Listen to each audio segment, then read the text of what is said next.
तांदळाची खीर अगदी वेगळं असं काही नाही, पण माझ्या पद्धतीने माझ्या घरी कशी खीर मी बनवते तेच आज मी तुमच्यासोबत शेअर करणार आहे. पद्धत म्हणजे काय तर खीर बनवताना नेहमी एक फिक्स प्रमाण वापरून मी खीर बनवते. त्याने होतं असं की खीर किती वेळा का बनवेना ती एकाच चवीची बनते. असं नाही की त्या दिवशी चांगली झाली होती आज एवढी खास नाही, तर तसं नाही. एकसारखीच खीर बनून तयार होते. तर प्रमाण असं आहे की 1 वाटी बासमती तुकडा राईस घेतला स्वच्छ धुवून अर्धा पाऊण तास भिजत ठेवलेला आहे. 1 लिटर फुल क्रीम दूध घेतलेलं आहे. त्यामध्ये तांदळाच्या 6 पट पाणी टाकलेलं आहे. म्हणजेच 1 वाटी तांदूळ आहे तर 6 वाट्या पाणी टाकलेले आहेत. याने खीरची कन्सिस्टन्सी परफेक्ट बनते.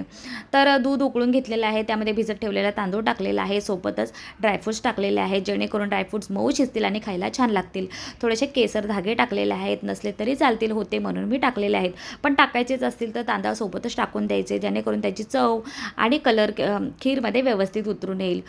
तांदूळ 100% शिजवून घ्यायचा आहे. त्यानंतर जी मेजरमेंटची आपली वाटी आहे त्याच वाटीने 1 वाटी साखर टाकायची आहे, वेलची पूड टाकायची आहे आणि साखर वितळेपर्यंत खीर 5 ते 10 मिनटं कमी गॅसवरती शिजवून घ्यायची आहे.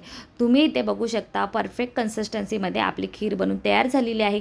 गरम गरम तर छान लागते खायला, पण पूर्णपणे थंड करून फ्रीजला ठेवून जर तुम्ही खाल्ली तर आईस्क्रीमला सुद्धा फेल पडेल एवढी छान लागते ही खीर खायला. एकदा ट्राय करा आणि व्हिडिओला लाईक करा.